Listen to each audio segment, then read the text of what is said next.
All right, so he's gone. So then they got built up that Jerry Krause ran him out, and Krause did want him out. Krause wanted everybody out at some point. Yeah. But anyway, so they get through the season, and Michael is like he's exhausted with this, the same thing that burdened him in some respects in '93. Now, that what his father had, murdered, which obviously, that kind of tragedy didn't occur, but and that was the other thing when I said before about this manic competitiveness. He put so much into the game that he really burned himself out several times because he didn't pace himself. He played all the time. He never took games off. He averaged over 40 minutes. He drove everybody crazy and he drove them hard. And so he got to the end of '98 and it's like, yeah, I'm done. I can't do this anymore. I've carried these guys. Pippen's breaking down. He didn't finish the series, couldn't play in that last game. I think he dragged himself through a few minutes. Um, Dennis was going completely batshit by then. He'd left the team, gone to Vegas. He's just done with this. He can't carry this. And, Clocked and out. the other the other guys have got deals. Luke Longley's got a long-term deal. He's leaving. Steve Kerr, Judd Bushler, they all have long-term deals. They're leaving as free agents. The Bulls could not match these deals. And Pippen, delayed the surgery, and so he hates the Bulls, and he's leaving. So it's like, well, give who a chance to bring it back again? Okay, Yeah. so you got that layer. The next layer comes. They have the lockout, and so Jordan during the lockout slices on a cigar cutter. We know he smokes cigars all the time. Absolutely slices his finger open. And he has surgery. So he needed surgery on his hand before that season started. So how Oh, exactly were they supposed to come in and repeat? He's having right hand surgery. Nobody's around. Anyway, and then he said, and so anyway, it was crazy. But there were a couple other little things in there, like the famous flu game. He didn't have the flu. Now he was sick, but he had altitude fever.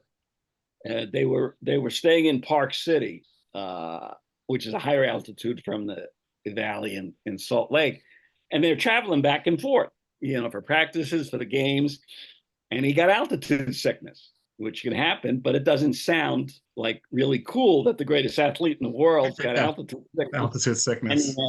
fragile Scottie Pippen doesn't have it. So they come up with this crazy poison the pizza story. Absolutely not. It just never happened. But his trainer kind of made that up to cover up for the altitude sickness, and so there were a few things like that, but they were pretty kind of minor. And so, but there were a few like that. The bigger one was the Bulls didn't break it up. He broke it up, but as you can see between Dennis, what he did, with the Lakers in Dallas, Scotty, blew up Houston. Pippen and Elijah wanted him out like 10 minutes after he got there. Luke Longley basically couldn't play anymore and got shipped off, to the Knicks pretty quickly. Kerr wasn't even in the rotation in San Antonio. Yeah, it it wasn't even a competitive was team. I mean, fans always say that was the other thing too. Fans always say, "Why can't you leave on top? You're top. You're a winner. Go." And then, so here's the team that left on top, and everyone going, "Why didn't you come back again? You didn't give me a shit. Give a shit." It's like you can't please anybody. No, you Yeah. can't. You really can't. And thank you for filling us in on the Jerry Cross and Phil Jackson story, because I always thought that Jerry Cross didn't want him, but it sounded like it was mutual, and Phil Jackson, just decided to walk at the end of that year. So with that being said, he wasn't the worst, GM. For example, as you mentioned in the book, he did pull off a trade for Jawan Oldham and flipped him for a first round pick to net Seattle's first rounder, and they selected Scottie Pippen.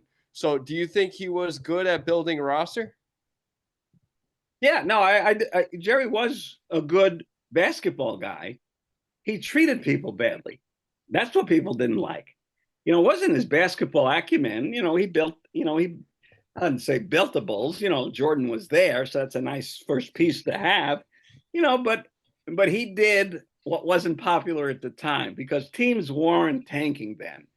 because there was no TV contract. So you needed players. You know, they didn't want draft picks. That's why the Pacers passed on Larry Bird. They could have drafted Larry Bird, but they needed a Easily. player, for the gate receipts to get somebody to come to the game. There was no TV revenue. So teams weren't, they didn't care about the draft. They were trading draft picks all the time just so they get players so they could stay in business. Because literally, the reason the salary cap came in '83 was 5 or 6 teams were in bankruptcy and about to go out of business, and the league was going to lose 100 jobs. Why would the players agree to a cap on salaries? Well, because 100 players were going to lose their jobs. That's why. So, this league wasn't in a great place yet, all that. And so Krause, and that's why it was, part of the genesis of Jordan. There was a lot of things that came up, but one of them was Jordan's, he's coming in the NBA ready to compete with Bird and Magic and all, and Krause is blowing up the team. Yeah, they had players. Yep. There were NBA level players on the team. Jerry's getting rid of them all for draft picks. Jordan's going, what the hell is this? The Celtics aren't doing that. The Lakers aren't doing that. What are we doing? Every year I got a worse team than I had the year before. So, he's mad at Krause for doing that. In the long run, the way fans look at the game now, it's like, yeah, he was smart. He was breaking it up, getting picks. And as I was saying, nobody was doing that. You needed players to stay in business. Draft wasn't a big deal. So here, Jordan is ready to compete with Magic and Bird, because, the first day he goes into practice as a freshman at North Carolina, they got James Worthy, they got Sam Perkins. He walks into the locker room, he writes their names on the board, and then starts writing down how many times he dunked on each one. Where's this kid? You got Hall of Famers, All Americans, upperclassmen, and he's walking in saying, I'm going to dunk on these guys. And he's writing it down on the board how many times he did. So when he gets in the NBA, he's not ready to settle at, it's a process. We're going to build. Hey, I'm ready now. I'm better than these guys. So, but Krause does have a plan. We always used to joke that Jerry he called himself the man with the plan. And he did have a plan, but it was a long range plan. And Jordan was not a very patient person. So, he's like you said, he's flipping these picks, Juwan Oldham and all. Actually, Oldham, I think the Oldham pick was the one that got Stacey King. But, happened to be a bad draft. It was a good trade. Got him a lottery pick. But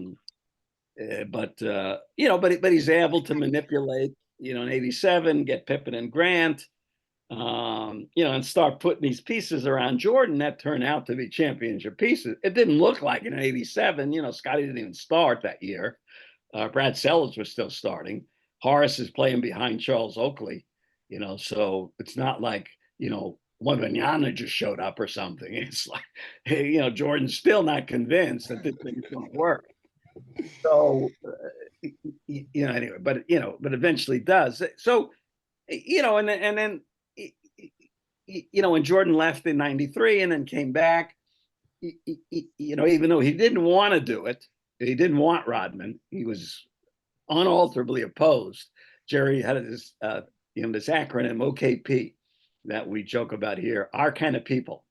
And he would always say, Rodman, he's not our kind of people. But Phil and Phil was for it, Michael, whatever, it wasn't for it, but he'd say, I'll go along, but they needed the power forward. They actually wanted Derek Coleman was the guy they wanted, but he had a long-term contract that the Bulls wouldn't pick up. Rodman was on an expiring deal, so their thinking was, well, it's a 1-year deal. It's running out. If he has a breakdown, we just let him go. It's not a big risk, that summer they were trying to get either, who I mentioned, Derek Coleman or Jason Williams, the guy who went to jail. But those were the sort of forwards that they were trying for. They couldn't.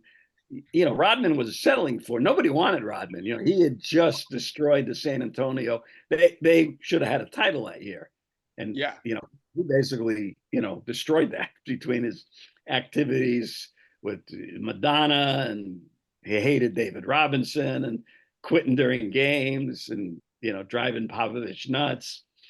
So No, he was off limits around the NBA. Nobody wanted any part of him anymore.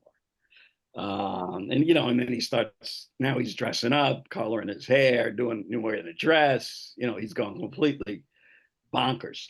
So, but to Jerry's credit, he went along with it, and and they made the trades for Longley. They replaced, got a center back there. It would fit in the triangle. So it's hard to build around a star. Jerry was able to do that. It was why Jerry engendered so much dislike, and it was, I will tell you, it's justified, is that he treated people horribly.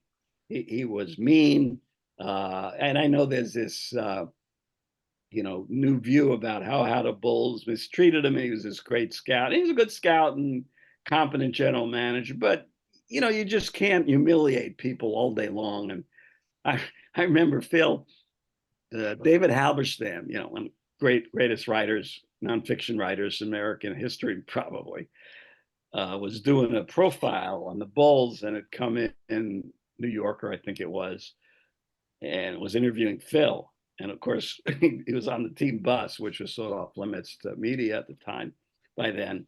And so Jerry walks on the bus and sees him there. He's always in a bad mood. And he starts cursing out David Halberstam. Get the F off here, UMF, all that kind of stuff. And, Phil is is humiliated by this. Stuff like that went on all the time. So I understand Jerry, was good at that, good at his basketball job, but you don't get a pass if you treat people that way. And Have you I ever have you don't ever want, had a bad run-in with Jerry Cross, Sam? oh, constantly. We all did. It was just part of being around the Bulls. I felt badly for Jerry. I tried to befriend him early on. He was a GM of the team I'm covering. I got to build a relationship with him, and then went out to dinner with him a few times. But anytime you would write something that he didn't like, even though it was true, he'd threaten you. And, I don't like saying some of these things, but it's this notion that, oh, Phil treated him badly, and the Bulls treated him, or the media treated him badly. And this one, no, we didn't. He treated us badly. And it's human nature when somebody is humiliating you constantly and attacking you, that you're going to say, well, this ain't my favorite person in the world. And so, oh yeah, he used to yell at me all the time, threaten me, I'll get you fired and stuff like that. Crazy stuff. No, he didn't mean anything, I didn't take it seriously. But and he was really mad when the Jordan rules came back. He he wrote a list, which he showed Phil, of 187 errors in the book. And so, like, I said, Phil had it. I said, well, let me see what are the errors? Pretty good reporter. I checked this thing. Like, I'd written somewhere in the description, I'd said, Jerry Krause, a slovenly general manager of Bulls. He said, I'm not slovenly. That's an error. Stuff like that. So some of us are a little bit more aware of their slovenly nature, Sam. Yeah. So I had this ambivalence to Jerry. I felt badly. I wanted to befriend him, because I know, he just wanted to be part of the group. He wanted to be liked, but he just made it so difficult on you. And alone, I had some dinners with him on the road, and I had a nice time with him. We were in Portland one time where he worked years ago. He was like assistant GM in a minor league baseball team, and he took me to the field, showed me around. We had dinner there. We had a nice time. You could have a nice time with him, but he was always so busy trying to make guys like him. It was like I was in the reserves, in the Army Reserves in the 70s, and my commanding officer was a toll taker on the Triborough Bridge. I lived in New York then, where I grew up. And, it's not a great job. They don't have toll takers anymore, but back then they did. You gave him a quarter. It's not a great job. So, when he came into the armory, to run the meetings and stuff, but he was really mean to us, because all day long, everybody was mean to him.